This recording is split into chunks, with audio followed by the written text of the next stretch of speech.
Today I'll be telling you about all the books I read in the month of June. My reading picked up a little bit this month. I read a few more books than I have been the past couple of months, but I was also looking back at my trend of books that I read this year, and I have to remember that I did start a new job and move all in March, so it really makes sense why my reading slowed down for a little bit, and now I feel like I have a little bit more time for reading, I have a little bit more mental space for reading, I have a little bit more of that itch to grab a new book and pick it up and read it in the in-between times. And it was a pretty good month in terms of enjoying the books that I read as well, so I'm excited to tell you about them today. As usual, going in order from my least favorite to my most favorite. And the good news is my least favorite book is still a book I enjoyed, so it's just good vibes the whole time. That book is The Silent Appeal by Janice Hallett. I ended up giving this book a 3-star, so I did enjoy it. This is actually a sequel. It's technically the second full-length novel following The Appeal by Janice Hallett, but she also did a little Christmas novella in between called The Christmas Appeal, so it's kind of like the third installment, but the second full story, whereas the Christmas one was kind of just like a little holiday special. And I was so excited to have received this from the publisher as an early copy because, as I'm sure you know if you keep up with my channel, Janice Hallett is one of my absolute favorite authors, and I always just have such a fun time reading her books. She just truly is doing something that no one else is doing as well as she is, as often as she is. With the way that she's creating these mixed media murder mysteries, they're told entirely in elements like emails and text messages and letters and bulletin boards. There's no narrative prose that flows between those sections. It's just entirely just these mixed elements. And it's so impressive how she brings these characters to life, how she brings these mysteries to life, how she pulls some deceptions with how it's framed and how you're understanding things. The twists that she unravels in her stories, they're always so good. But I will say this one was maybe her least complex one yet from what I've read from her, which is everything except for her young adult novel that she has, or it might be middle grade, but it's not an adult book. If you're familiar with The Appeal, which I loved and I gave that one a 5-star, that follows this cast of people who are in this community theater group and they put on plays together. And this is continuing with that group of players. You don't have to have read the other books to be able to pick this one up. You could approach this as just a standalone, but there is value in knowing these characters, knowing their history, understanding their relationships, and just the dynamic that is set up from the earlier books in the series. But there's also some new characters introduced in this one that aren't in the other books. So it's kind of just like a continuation where there's no critical element that you needed to know from before to enjoy this one. But I won't give away specific details about characters to not spoil anything about what happens earlier in the series. It's just following these people in a play, and there's a mystery to solve. Another thing that Janice Hallett does that's really interesting is she doesn't even present what the mystery is for so long sometimes. Like, you just start reading all these documents and you're like, I don't know what went wrong. Did someone die? Did someone go missing? Who is it that this happened to? Like, what is the thing we're trying to solve? It's just like, here's some documents that you're reading with the framing narrative that there are these attorneys or like legal people of some sort who are combing through these and reading them, trying to solve something, which is so cool that like your first mystery is, what is the mystery that there is to solve? I will say, I do think this one took a little bit too long. It really took until like over the halfway point for sure before an event really happened. And so I think this one was just paced a bit slower than it maybe needed to be. And the main reason why I probably didn't enjoy this one as much as I have with other Janice Hallett books is this one just read a little bit more like a drama. They're putting on an Agatha Christie play in this book. It's not a story I'm familiar with, but they give you a little bit of information about the play, and there's a lot of like love triangles and secret love affairs going on in the play, and that is reflective with what's going on with these characters, which I'm sure is obviously intentional, but that is like more of what's driving the mystery, is like all these secret entanglements that are going on and trying to figure out how all these characters are connected and who's doing what to who, which was just not the most interesting concept to me. It just read a little bit more, you know, like a drama than something a little darker that I might have enjoyed more,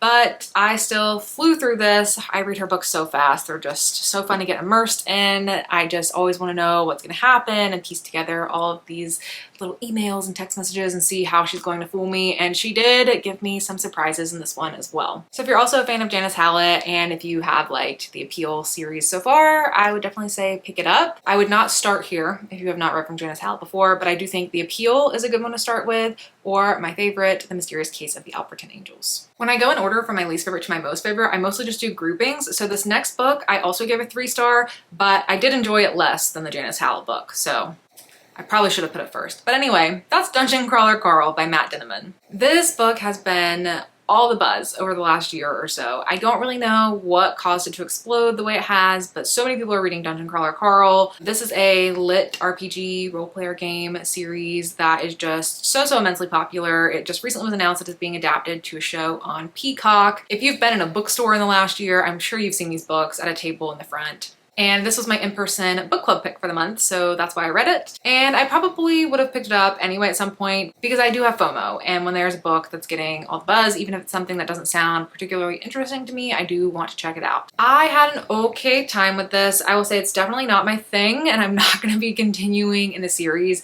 But it gave me enough intrigue to want to know about the series. Like, I'm interested to hear where it goes. I'd love to read spoilers. I'll check out the show when it comes out and see if maybe I enjoy it in that medium a little bit more than I did in the book form. The concept of it is you're following this guy named Carl, and essentially the world ends and collapses, and he gets sent into this dungeon video game style thing with his ex-girlfriend's cat named Donut, Princess Donut to be specifically, who is by far the best character in the book. And he has to fight these monsters and complete these challenges and make it down different levels of the dungeon, and the goal is to make it all the way down so you can live, or if you die then you just die with the rest of human civilization. I felt like it took a really long time for things to get going, especially because there's like a tutorial aspect of the book. That's the first 150 pages or so. After that point, I started to enjoy it more and started to get a little bit more immersed in the story.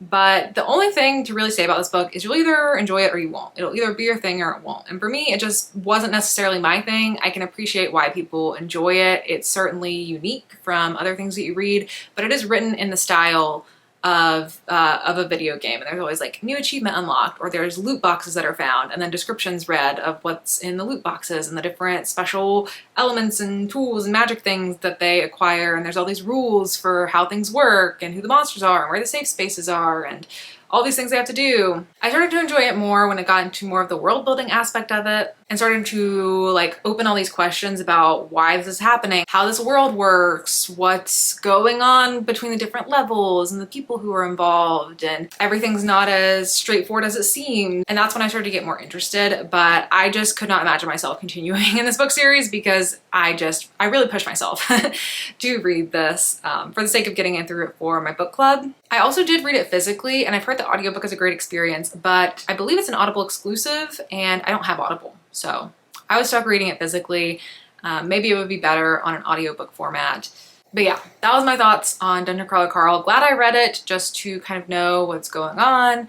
I will check out the show, but ultimately is not a series that I will be continuing to read. Next up is my final 3-star of the month, Crash Into Me by Robin Lee. This is another book that was sent to me by the publisher, and it's not really a book that I had on my radar or that I really heard too much about. But once I received it and then I was looking into it, the author of this is also the author of the book The Idea of You, which I have not read, but I did watch the movie adaptation that came out on Amazon a year or so ago with Anne Hathaway and Nicholas Galatzine. I never know how to say his last name. And I enjoyed that movie a lot. So once I realized that, I was like, oh, I think that I could enjoy this book quite a bit. But this book did not really feel like that movie. And I don't know if the book The Idea of You was similar to this, and then they adapted the movie to be one thing. But the movie is very like quintessential Amazon Prime rom-com, brain candy. Doesn't feel like there's like a ton of substance, but it does have something it's trying to say about like being an older woman, but it's about this like older woman with a young pop star, and it's very like over the top, bubblegummy. This book was written in a very intentional literary style, which is just not what I was expecting comparing it to that. I thought this was just going to be like a little bubblegum rom-com, and it was not that at all. The back describes it as an erotic suspense novel, which I guess is an appropriate way to describe it. It follows these two women. Your main character is a woman named Cecilia Chen, who is an artist. And she is half Jamaican, half Chinese, who was born in Jamaica and then moved to, I think, the United States in New York or Florida. And then she grew up and moved to France in her 20s. And then now she's living in LA. So she's got quite a diverse background. And she's always had that feeling, being half Jamaican, half Chinese, of not being, you know, fully enough for any part of her family or identity or where she lives or the language she's speaking. She's just always like feeling a bit lost. She's moving to LA with her husband, who is a director, and their 2 children. And this is all happening at a time in her marriage that's already difficult after an issue they had recently. And then the book kicks off with her getting her car crashed into someone. Like someone hits her car into someone else's car, and then it turns out to be someone she recognizes.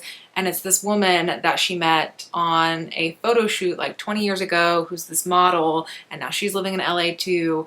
And then throughout the novel, they are the ones who are experiencing the erotic suspense. So pretty important to say, this book is about affairs. It's about infidelity. It's also about privilege and power and race and perceptions of beauty and LA culture. It's about so many things. A lot of that is blended into the story. And I think it actually did a pretty good job with carrying all those elements, reflecting those elements in the other elements, and bringing together a cohesive story, because there's all this stuff about beauty. She's like working on this exhibition about beauty, and she's trying to photograph these people and think about ways to make it immersive. And there's a lot of that in the story, just like going on and on and on about the art, which is not my favorite thing to read about.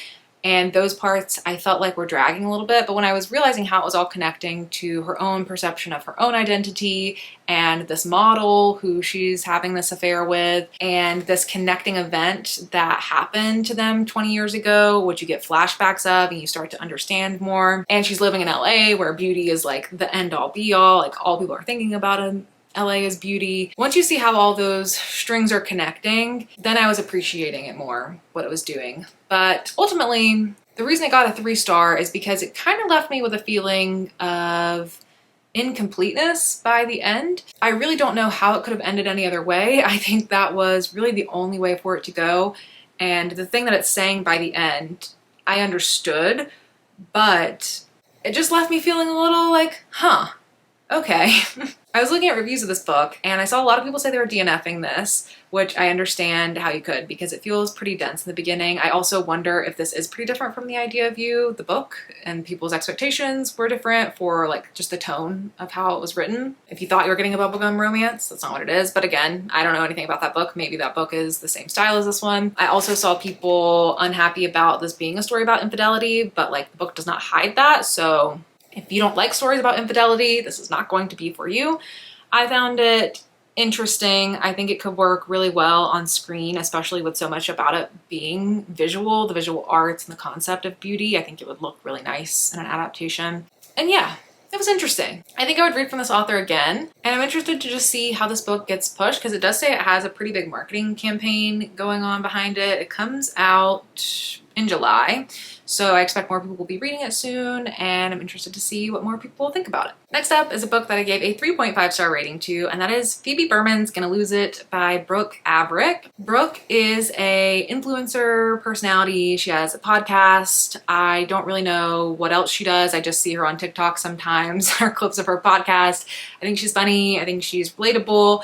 And I was very interested when I heard that she was coming out with a novel, especially because I thought the premise of it sounded really good, and it very much like connects to her brand of who she presents herself to be, not necessarily in the specific details, but just, you know, she came out with a romance book, but it wasn't just like a straightforward rom-com.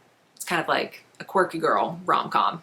The concept of this is you're following this woman named Phoebe Berman, who has severe anxiety. She is 29, getting ready to turn 30, and she is especially anxious about the fact that she still has not had sex with anyone, and so she makes this plan to have 30 days before her 30th birthday to have sex. There are 3 main love interests who are the prospects in the novel, and it does a good job bouncing between all of them, where you're not reading like love story 1, then love story 2, and then, oh, love story 3. It's like, oh, they're all kind of going on at the same time. They all have different elements to them. One of them is like her best friend. One of them is this new guy who's come into her life. And one of them is this guy she's kind of had like a thing with, but she's been too nervous to actually go on a date with him. And I just thought it was really cute. It was a really good time. I listened to this one on audiobook, and she also narrated the audiobook, which I thought was an interesting choice. I feel like you don't see that happen a ton, but I think she actually did a really good job narrating the audiobook. She brought the story to life really well. That is not a skill that everyone has. Like writing a novel and narrating an audiobook are two very different skill sets, and I think she did a good job,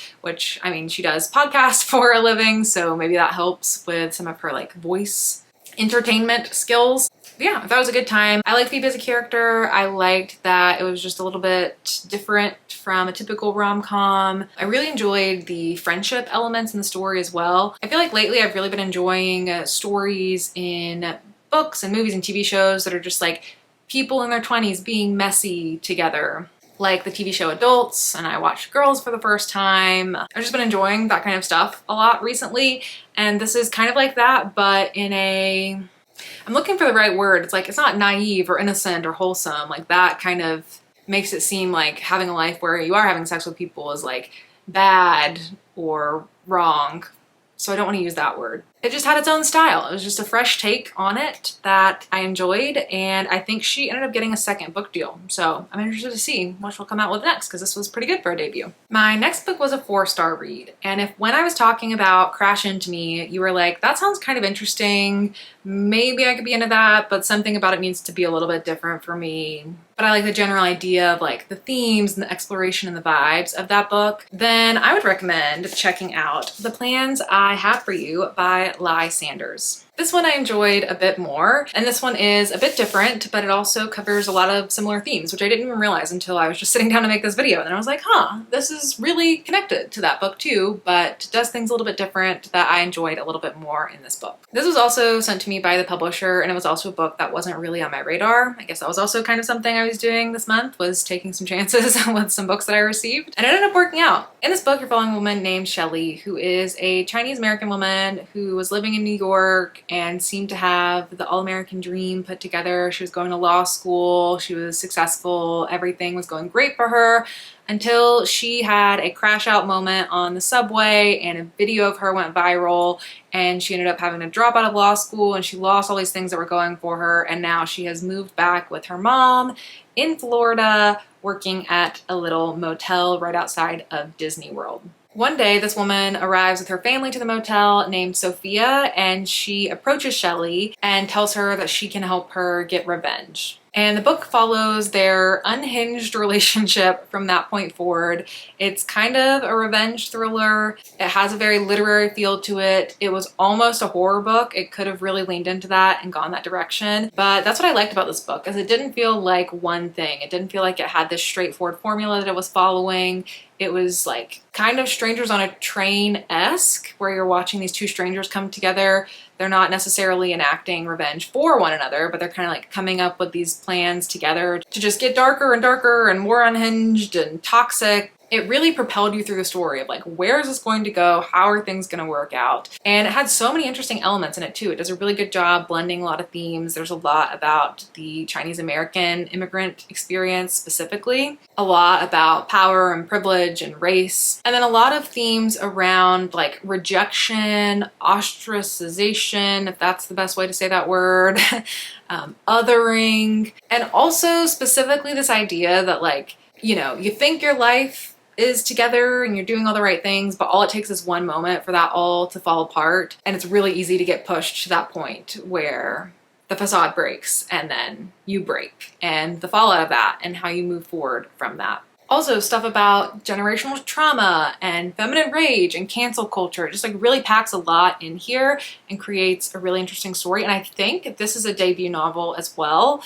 And it was just a really interesting debut. I really enjoyed reading it. The reason it was a 4 and not a 5 for me is I do feel like it maybe just lacked a little bit in the structure and the pacing of mainly the revenge element. Like it kind of sets up what the plan is for the revenge, and then it kind of just like goes about it in a way that's a little bit more loosey-goosey than it could have been. It kind of makes you think this is going to be the focus of the story, but then it's like, oh, all this other stuff's going to happen, and let's take you over here and let's see what's going on here, and this kind of gets in the background a little bit, but still really good. I will definitely read from this author again. It's also been compared to R.F. Kuang, specifically Yellowface, I think. And from my memory of reading that book, I think if you like that, you would enjoy this as well. I have 2 books left to talk about, and they are both 5 stars, which is so exciting. The first one is The Survivor by Andrew Reed, and this is a thriller, and I love having a 5-star thriller book to recommend. I said it earlier this year, thrillers are so back, and thrillers are so back. I've had 3 5-star thrillers this year, I think, which is amazing because I probably didn't even have that many in the whole year last year. This was another book that was sent to me by the publisher that wasn't necessarily on my radar, and wow, what a surprise. As I was reading this book, I was thinking this is like if Taylor Adams and Alex North came together and had a book baby. And I love both of those authors, so this was a really good blend of things that I enjoy. This is a high-octane survival thriller, which is also my favorite subgenre, and it follows this guy who is getting on the subway in New York, and then he starts getting texts from this anonymous person. They have information about who he is that he does not want people to have, and they are threatening to kill people on the train if he does not listen to their instructions. There's also another character who you follow closely who is a disgraced NYPD cop named Kelly, who has kind of gotten bumped down the reins after a little bit of an incident she had, and now she's going to be working subway security, and she ends up getting pulled into this whole experience as well. Plus, you also are following a Homeland Security agent who is above ground deciphering this whole mess, and they all kind of have different perspectives on the situation, different things they're hiding, different motives for how they're approaching the situation. And also, one more thing, you're also getting flashbacks to 15 years prior where you're learning more about your main character and why he specifically might be being targeted in this event. This book was so readable, it was fast-paced, it had a really good propelling action. I just love the survival story, and this one especially, it's like you are on the subway and people might die and we're stuck underground, and what are you gonna do about that? It was such a high-stakes situation, and I loved the mystery element that was weaved into it as well, and getting these flashbacks and trying to understand why he is involved. It probably sounds like a lot of elements, all these different characters you're following, the flashbacks of it all, but it all felt like it added to the story. Maybe there was one who we didn't need as much, but it did tie some stuff together at the end. But yeah, I had a lot of fun with this book. It's engaging, it's fast-paced, there are themes about the justice system in here, it's darker than I thought it was going to be in certain moments. And it's the first thing that I've read from Andrew Reed, so definitely an author I'll be looking out for more from. And then finally, the most unoriginal opinion that you've ever heard on the internet. I gave The Song of Achilles a 5-star as well. Of course, everybody loves this book. I've had it on my radar for a long time, but I just had never picked it up. It's just one of those like booktube, book talk staples that for some reason I had never gotten around to reading. I decided it was time. And yeah, the most unoriginal opinion ever. It's great. It was a 5-star. It was wonderful. I will say it was not what I was expecting. I thought I was going to sob, and this was not a sob fest for me. This was like I shed a quiet tear at the end. But it was a beautiful book. This is a retelling of the story of Achilles, specifically his relationship with Patroclus or Patroclus, depending on who you ask, I guess, for the pronunciation. Also, depending on who you ask, either the canonical story of them having a romance together or a non-canonical what if they had a romance together type of story. But it was so beautiful. It was just written so well. There were so many sentences that I just loved, and it's written in a very simple style, which is not what I expected. I thought it was going to be very flowery purple prose, but it was very, very simple, almost like a cold, detached kind of style to the writing, like revisiting memories that hurt, you know, they're nice, but they hurt now because of what happens in the end. And so you can only like scratch the surface of thinking of how to describe them rather than really digging into it. And it was really visually evocative. It expands so much time that it really feels like you lived a life with these characters.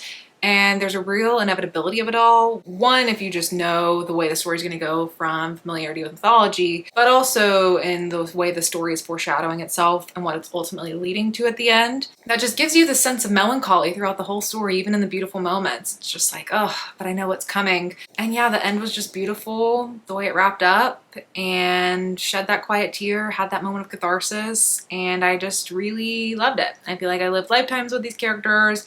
I can't believe this doesn't have an adaptation yet specific to the story. It feels like that must come at some point, but I'm interested if I should keep reading more from Madeline Miller, because this is obviously the one that I hear the most about. At one point I owned Circe, but I think I unhauled it many a year ago because I just wasn't getting around to reading it.